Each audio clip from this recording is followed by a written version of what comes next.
everyone. Welcome back to People Are Complicated, a podcast produced by Cloverleaf where we talk about all the ways that people are complicated at work and how you can turn those moments of tension into deeper relationships and work you're really proud of. I am your host, Kirsten Moorefield, co-founder of Cloverleaf, and I'm very excited today to have Pam Jeffords with me on the podcast. Everyone say hi, Pam.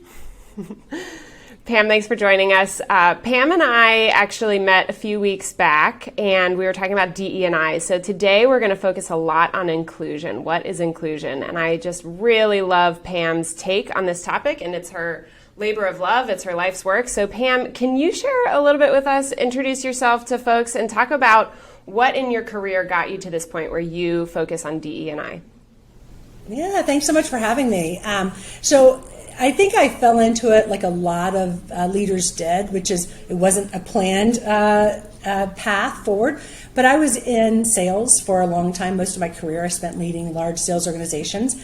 And I was in the technology industry, so I was often the only woman at the table in a sales leadership position. Yeah, so I was asked to lead the women at group, whatever it was. And I did so. I was super excited to do it. I was always energetic around it. And then I realized it was probably around 2010 where we realized that women weren't following us. And so they would say, no offense, Pam, but I don't want to do what you did. I don't want to take the path that you took. And so at that point, we realized there was actually less women in leadership than when we had started this effort. I started my career in the late 80s. Wow. And it was pretty tough. I think it's the moment that I stopped calling myself a woman leader and referred to myself instead as a trailblazer, because when you're a leader, people have to follow you, and no one was following us. So I really did challenge whenever we would call ourselves leaders and say, are we really creating a path that other people can follow?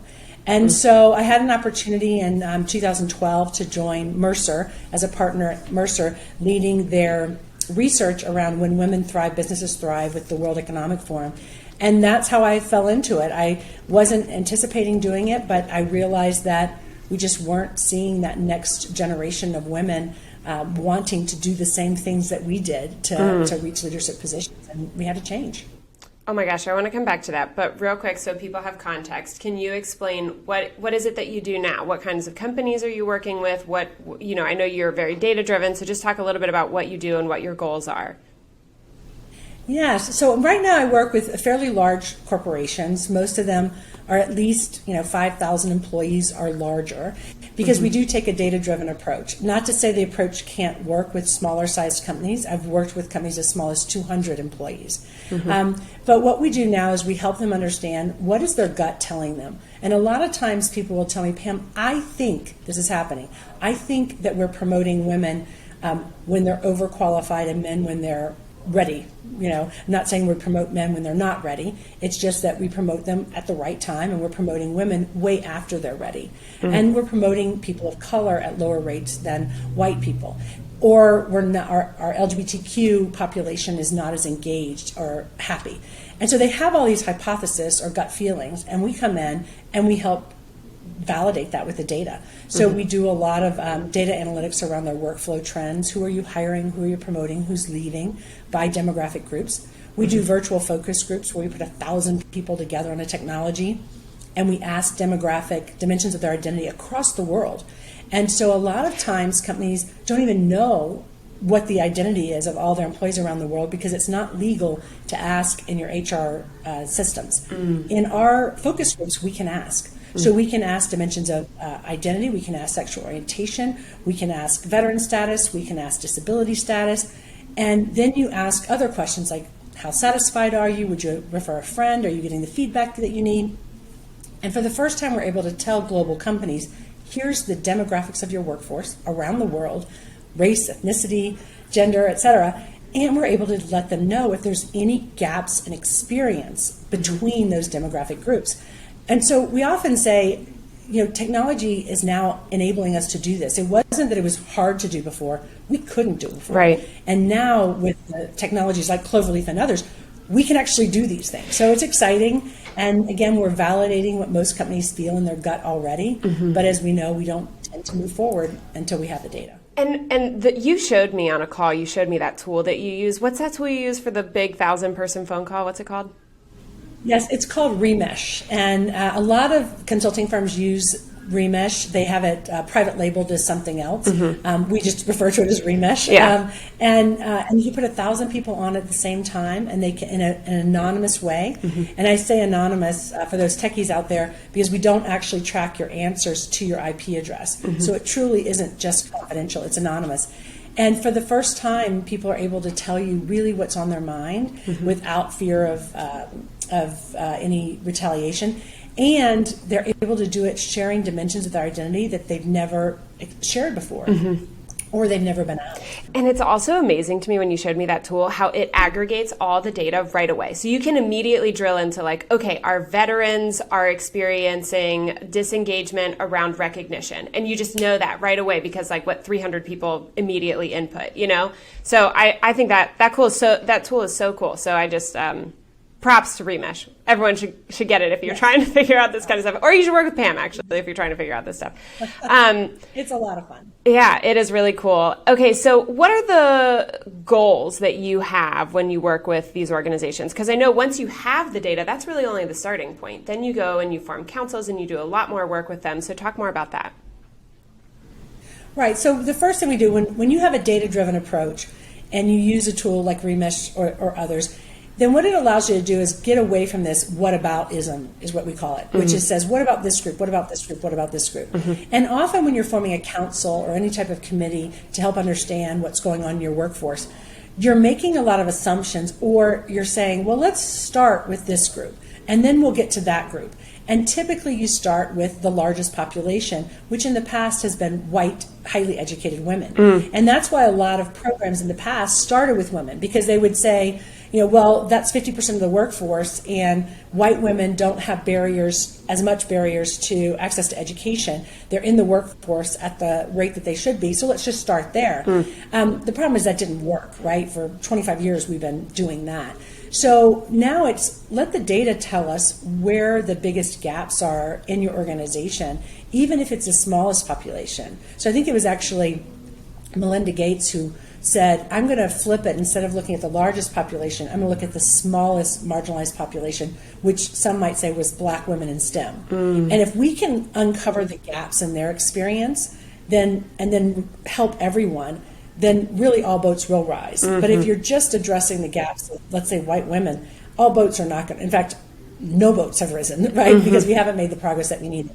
So when we take the data and go to these councils, we're not asking them, what do you think we should work on? We're taking basically the voice of the employees in and saying, here's what your employees are saying. So I just did one recently with a very large organization, and they had their list of what they thought they should work on. And we asked the employees, would you refer a friend? And it was high 80s, like 85, 90% said they would refer a friend. So like, this is excellent. A lot of companies will stop right there and say, gosh, everything's great. But then we kept asking questions. Are you receiving feedback? Yes, super high, great. Well, what's your career path here? Whew, we just dropped down across the board. Yeah. Everybody said, well, I don't know what my next job is. Yeah. And so all of a sudden you can isolate real time. A lot of people don't understand what their career path is. But there was one group who did, and that was our white heterosexual men. They knew what their career path was because they had a lot of mentors. They had people that were in leadership positions that they were just going to follow behind. But our people of color, our LGBTQ, and our women were saying, I don't know what my career path is, and I'm considering leaving in the next 6 years. But interestingly, they said, but I would still refer a friend. Wow. Because it was a great experience, right? Wow. And so what you do is when the data tells you of this dislink that says, this is amazing, and I would refer my friend into this job, but I'm going to go somewhere else to get that next career progression. Now I've isolated. And we actually isolated the level at which that was happening. Right. So now instead of the council having 100 great ideas that they have to figure out which one to go and tackle, they're going to tackle that one. How do we create this career path? And that you see a lot right now, especially as we have the Great Resignation. A lot of companies are doing a lot of headhunting within or companies. So if your employees are getting calls from recruiters and they're still giving you a high employee engagement score, it means that we're not calling our own people. And so if you have a low employee engagement score and they're leaving the company, you go, all right, I kind of get it. But when you have such a high employee engagement score and they're still leaving the company, it means you're not doing enough for your internal mobility, internal recruiting, career pathing. So we use data to help focus on what's actually happening in the organization. We have hypotheses that we're certainly trying to validate, but we're also letting the employees, in a very scalable way, tell us what's going on. It's amazing. Awesome. Okay, so Pam, I want to go back to something you said earlier, which is that in your career, you were a trailblazer and you looked back after like 10 years, let's say, and you realized, oh my gosh, I am a trailblazer, not a leader, because no women are following me. And they're saying to me, Pam, I don't want to take your path. Why? What was behind that? Talk more about that. Well, I mean, but also to age myself, right? I'm 55. When I started my career, email was honestly used to tell you donuts were on the fourth floor and somebody left their car lights on in the parking lot. I wish that's all it was used for now. I really wish that was all it was used for now. Exactly. Right. And we didn't have laptops. We had literally still floppy disks, right? And so there was no ability to work remote. There was no ability to work on the weekends. And I had a daughter at the time. And so I have 4 kids now, but I had one when I started working at this one company. And she would literally sleep under my desk because you had to work. If you were trying to close the books, you had to work all night. I started in finance and then moved into sales. And people just don't understand that. So when people get up and ask me, Pam, tell me how you got here, I will share things that are still like important and valid. I might say, well, when I was making choices, here's how I decided how to make choices. But I wasn't going to tell them the choices that I was making because they just aren't the same anymore. So telling someone that you had to pull an all-nighter with your child under your desk, it's like, well, that's fun over a glass of wine, but it's not relevant today because we're not in that space, right? We're not literally handing floppy disks to each other. So I just remind women of my age, those of us that are in our 50s and even late 40s, that the stories of how we got to where we were not only aren't relevant today, they are just flat out not inspiring. Right.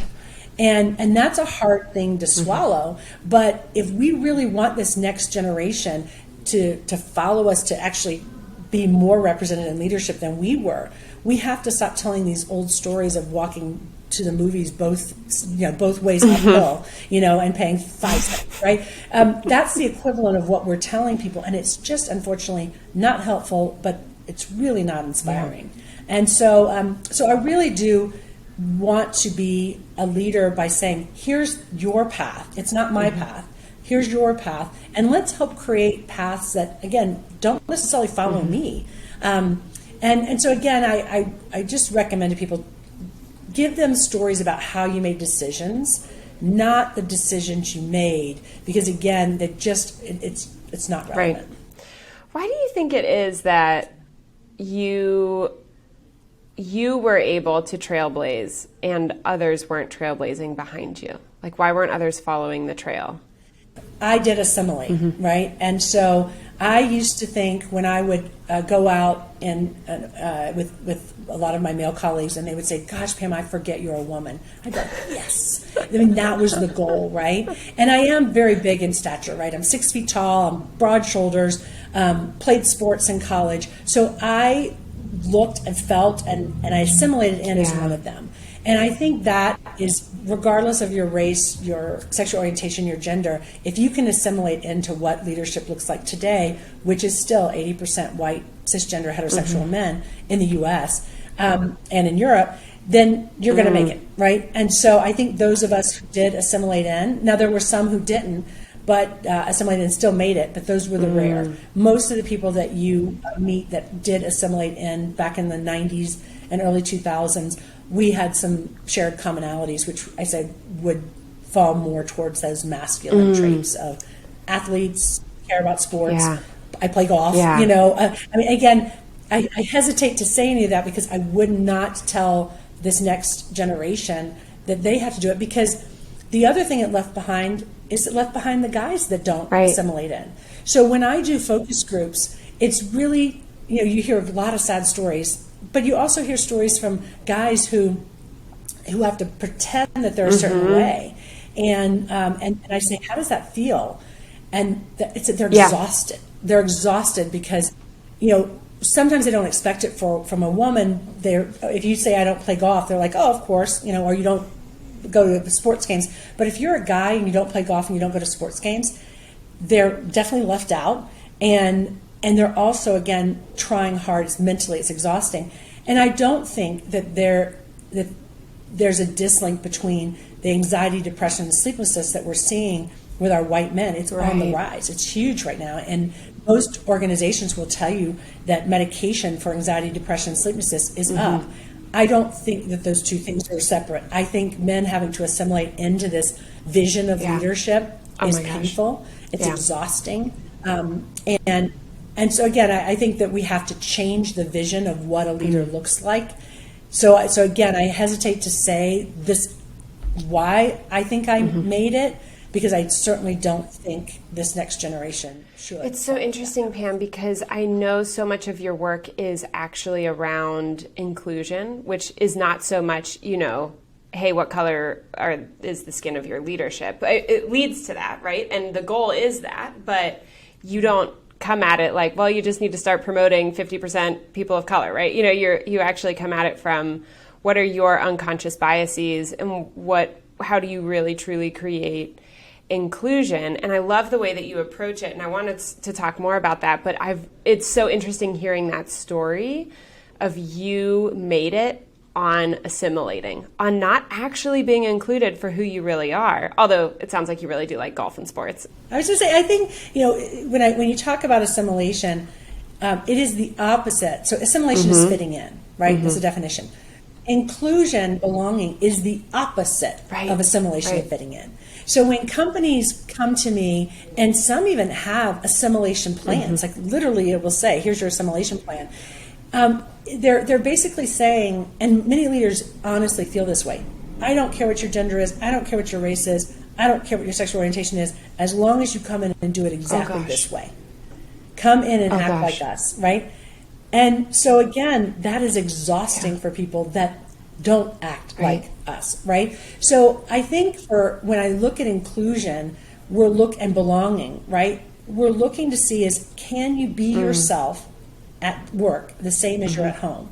And I say it like that because I think we have to start talking in more clear language as opposed to, bring your whole self to work, right? So a lot of people will say, well, inclusion is about bringing your whole self to work. And I have people who say, well, I don't want to bring my whole self to work. Like, I actually don't want to talk about my religion, or I want to come to work and just do my job. And so it's really not about do you have to bring everything from home into work? Right. That's your choice. It's about, are you able to be the same person at home as you are at work? And the more that we can start talking very clear terms, as opposed to these broad inclusion and belonging, what does that mean? What are the behaviors? What are people experiencing? And to me, that's where our focus is with our clients, is just very common terms. Will I refer a friend to work here? Am I getting feedback? Do I get to act the same at work as I do at home? And then we look across all dimensions of identity and then say, where are your gaps? And so it really allows, I think everybody knew inclusion was the ultimate goal, rather than any other diversity or even equity or belonging. But we didn't know how to measure it. You can measure diversity. It's fact. It's representation. And you can, for the most part, measure equity, right? Who's getting access to certain jobs, who's getting paid what, who's getting promoted, who's leaving, who's getting hired. But we just could never measure inclusion until now. And now we can measure it. And with technologies, you can look and say, let me ask a question. Are you receiving feedback? And if there's a gap with this population is saying, heck yeah, I'm receiving a lot of feedback, and this population is saying, I'm not really receiving feedback. Or we ask a second question, is the feedback relevant and actionable? And a lot of times you'll see women will say, I'm receiving a lot of feedback, but it's not relevant. We'll see our people of color, especially our Black population after the George Floyd murder. We could see that they were saying, I'm receiving very low quantity of feedback. I'm not receiving it at all. And when you go to the people managers and say, our data is saying that our Black population's not getting the quantity of feedback they were in the past, they'd be like, I'm not giving Black people feedback right now at all. I'm nervous. I'm scared. Until this whole race thing blows over, I'm not going to give our Black employees feedback. And you have to say, well, first, it's not going to blow over. It's here. We got to address what's been going on. But second, that's not okay, because how are they supposed to do their job if you're not giving this group feedback? And you have to really hit them with the data to say it's not okay that you're not giving a certain population feedback. That actually is limiting their career, their ability to grow. And so again, our gut, it's just horrific. And this was across multiple industries, multiple companies. And so you have to go back to the people managers with the data and say, here's the word count that our Black associates are getting. Here's the word count that our white associates are getting. It's just simply less word count. They are simply getting less feedback. And that's when the managers are like, okay, I get it, but now how do I overcome my fear of saying the wrong things? So give them training on how do you give effective feedback? How do you give timely and frequent feedback? So we're really back to the basics. And I think sometimes my clients are a little surprised that it's something as basic as giving and receiving feedback or making eye contact or saying hello. They're looking for me to tell them, you need to do this over here. And it's something they've never heard of before. And it's like, no, you just kind of have to go back to the basics of make eye contact, listen, and give and receive feedback equitably across the organization. So that's what inclusion really is. And we focus on inclusive behaviors for your organization. And then you just simply measure those behaviors. So, and over time, again, you want to close any gaps, no matter what the population is. You want to close those gaps. And then over time, you will start to see, again, that diversity growing and inclusion and belonging and all the great things. There's so much in there that's fascinating to me, because I love how you focus not on, hey, we need to, create a group of, what are they called? Employee resource groups. Like, we don't need to do all that, which I actually think there's a time and a place, and those are really good. I'm not against them, but I love how you tie it to the work. Like, no, give everyone equal amounts of meaningful work and allow them to be who they are and succeed in that work, and equip them and advocate for all of your people equally, which includes critical feedback, recognition, like all of the normal things about, good leadership and relationships at work, right? So I really appreciate that approach that you have. I also want to dig into how I know that you form these councils. We've mentioned that in this podcast. You form these councils after you have the data, and you choose some areas to focus. These are high-level leaders, cross-functional decision makers inside of these large organizations, and you focus on, very practical, tactical things like data and, okay, here's an area we need to focus. There's this word count of feedback given to people of color versus white people, right? But you also, in every single time you meet with these councils, you actually very effectively get a little bit vulnerable and get focused on you put people in scenarios where they can start to realize some of this invisible diversity, this internal inclusion, like, a bit deeper than what we talked about, like, hey, I don't like sports, right? but letting people see, hey, there are these ways that you operate where you assume people are like you, and it turns out they're not. So can you talk a little bit more about that? I'd actually love to hear some stories, but first I'd love to hear you share just like what's your strategy and what are your tactics in getting these high-level leaders to focus on this more introspective form of inclusion? Yeah, and I think it's a great question. I think a lot of CEOs naturally get what they're doing, but they don't know how to explain it. So when you go to a leader who their employees will say, this person's very inclusive, and then you say, great, what are they doing to be inclusive? Well, I mean, you just know they care. And you're like, okay. And then you go to the leader. I was able to go to the World Economic Forum in 2020 right before COVID, and I was able to ask a lot of leaders who have been deemed inclusive, what are you doing? Right? And they're like, I have no idea. So a lot of times it's just naturally in them that they're inclusive, but you get to what is the behavior, and what it tends to be is they communicate very well to a variety of audiences. And so if you think about the basics of communication, and we have 5 generations in the workforce and a lot of diversity, it isn't about communicating one thing, something to where all generations understand it. It's about communicating the same thing 5 different ways. And good leaders understand that. And they understand that if I'm going to say something, that some people are going to care about it from the head. I just have to make practical sense, and then they're going to believe me. And then some people care about the emotional side of it. I care about the heart. So I'm going to hit them emotionally with the exact same thing I just said from a head standpoint. Some people only care about the wallet.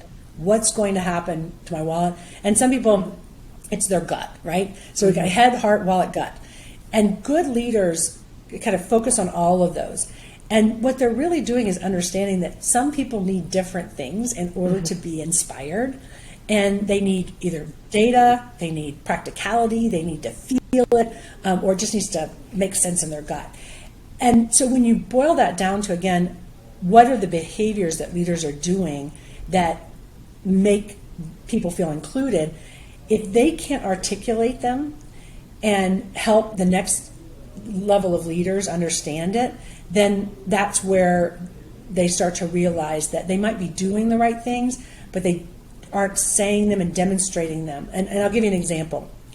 Good leaders really listen. And they'll say, I want every one of my managers, everybody needs to listen. That's a behavior that's really important. And you say, great.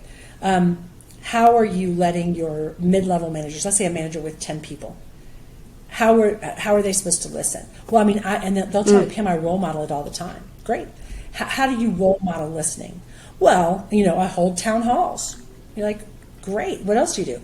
Well, I walk the floors. I get out of my office. I walk the floors. I talk to people. Great. I send out emails and communication. Great. So now, do you want every first-line manager? Is the first-line manager with 5 direct reports?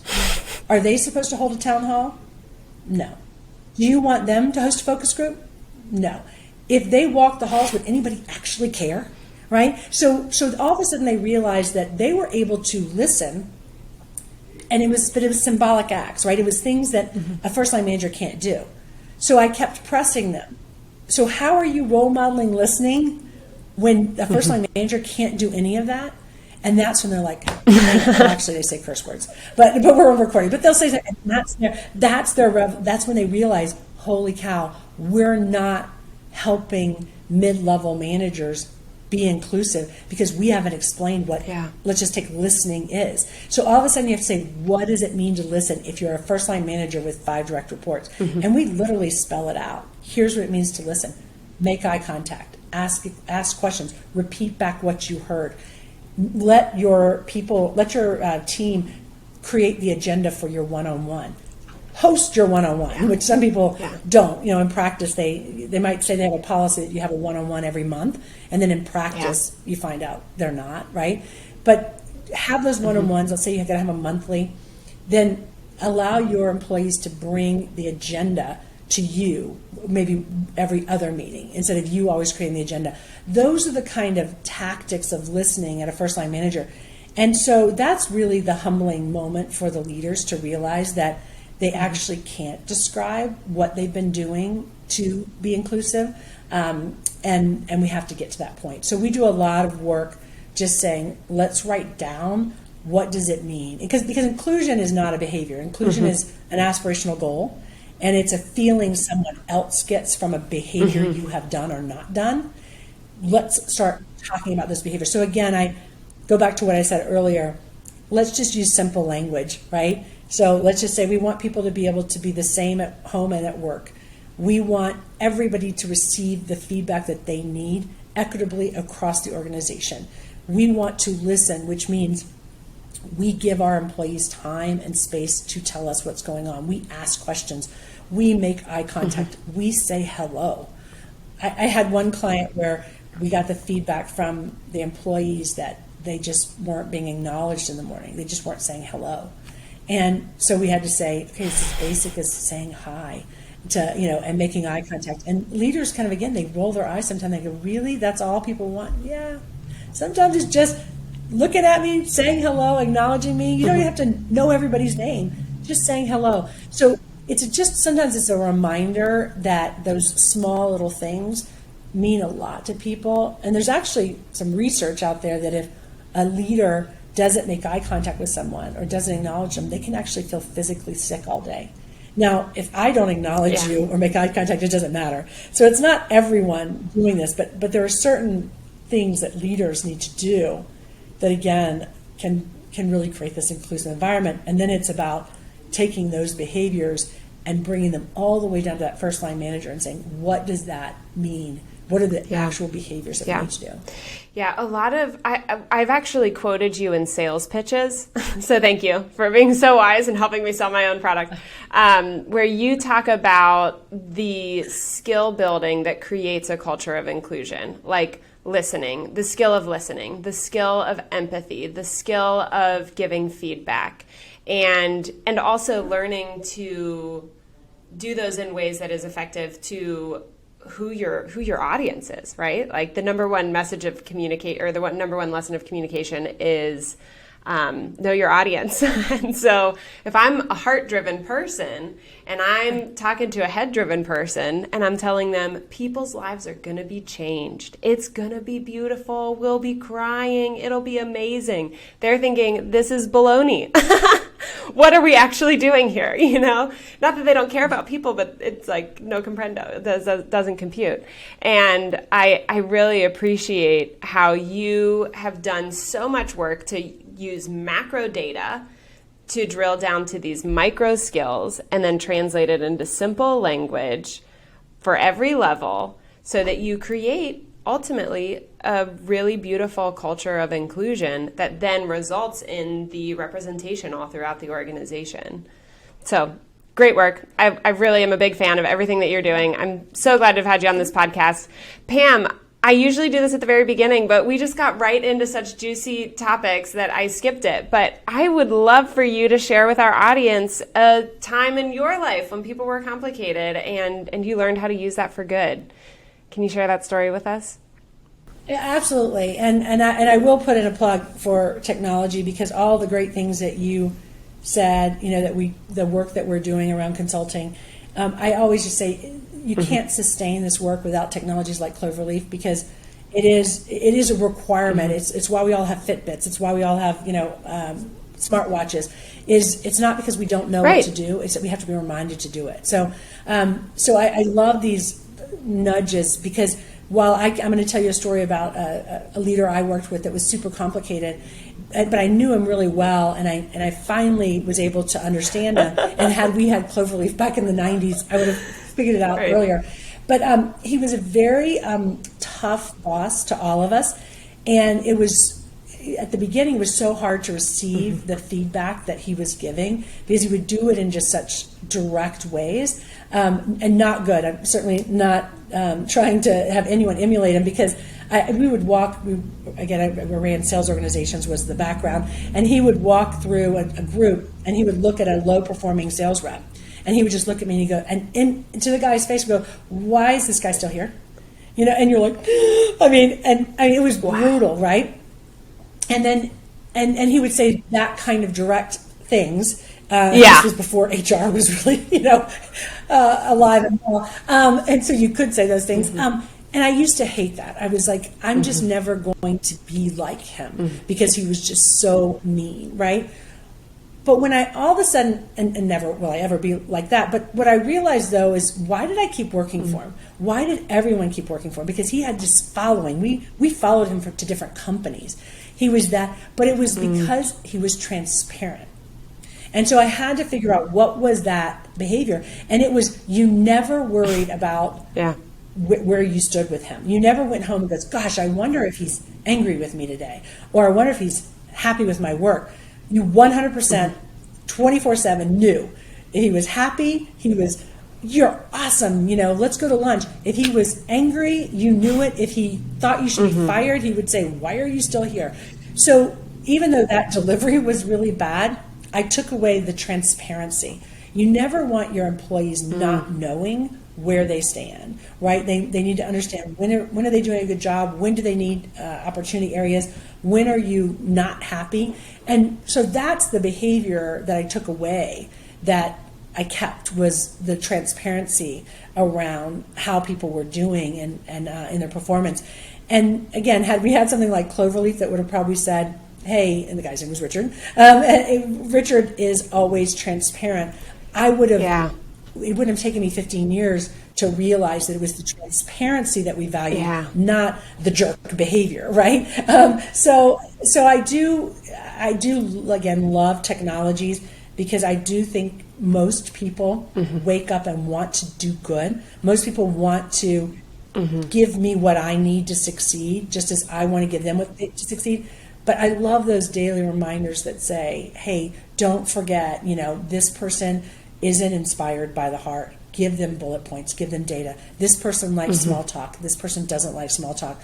Those kind of reminders, again, the majority of us would do them if we can remember that that's what they want, and if we're reminded at that moment, right? And I'm a firm believer that I don't even like to call them unconscious biases, because they're just, again, it's our brains are just lazy. And I can't think about, I've got 25 people on calls today. I can't think about every single person. But if a technology can, and say, hey, Pam, don't forget you're meeting with these people, and they like agendas, they like stories, they do like small talk. Those are the kind of nudges that, again, I'm a big believer most people would honor those nudges, honor those requests. If they, well, thanks for selling Cloverleaf for me here on our podcast. I am, of course, I agree. That's why we built it. And I think that you make such a beautiful point, which is, it's not even that,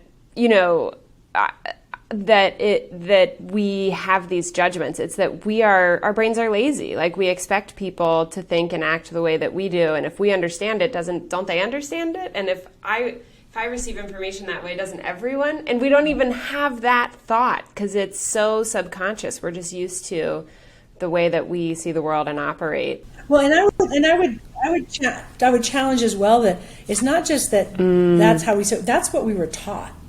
Like, again, I go back to the people that were, started their careers in the 80s and the 90s. We were taught that treat people like you want to be treated. And it's still in a lot of companies' value statements today, right? And we have to unlearn that, because it isn't treat everybody the way you want to be treated. It is absolutely to treat them the way they want to be treated and give them the information they need. So I think it is unlearning some things that we were it was well intentioned for us to think that way, and we're actually having to use technology to unlearn some of that and really challenge some of those, again, deeply held assumptions that everybody wants to be treated like me.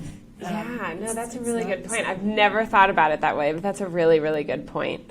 I also want to call out in your story about Richard that he was so difficult, and he did things that, if anybody today was like, why are you still here? Like, oh my gosh, the cancel culture would come against that, right? But I think that what's really interesting, Pam, and says a lot about you, is that you really dug into, but there is something good here. Like, he is still obviously very valuable, maybe unhealthy in certain ways, but still very valuable and has a lot to offer. And I just think that's so beautiful, and something that if we could all really believe that, like, hey, Richard's showing up today doing his best with what he's got, and nobody's really coming into this saying, man, I'm against Pam today and I just want to make her day horrible. If we could all just come into work with that mentality, we would be able to see so much more of each other's strengths and take things less personally, and be less exhausted and do really meaningful work. So I appreciate that story. Thank you so much for sharing it. I also just so appreciate the work that you were doing. I could talk to you for hours. When you were talking about women not wanting to follow your path, I had so many thoughts about venture capital and my world too. And so I just really appreciate everything that you shared with us today, Pam. Thank you so very much. And Oh, my honor. Thanks for having me. And truly, the work you're doing is amazing. And so how can people find out more about what you're doing? How can they find you? How could they even enlist your services if their organization is struggling with this? Where can people follow you to learn from you, but also contact you to work with you? Absolutely. I would say LinkedIn is always the easiest for me. I actually do respond in LinkedIn. So it's just Pam Jeffords, super easy to find on LinkedIn, and would love to talk to you. I do enjoy this conversation, and as I'm ending, hopefully 5-6 years left till retirement, I do feel like we need to share more of these promising practices. I always tell people, you have common practices, you have some proven practices that are out there, and if they're common practices around D&I would say don't do them. If somebody comes to me and says, Pam, 92% of companies are doing this, I'll say stop doing that because it's not working. So I really do focus on the promising practices that are showing good success, that we don't have the data maybe yet to show that it's going to be able to be sustained.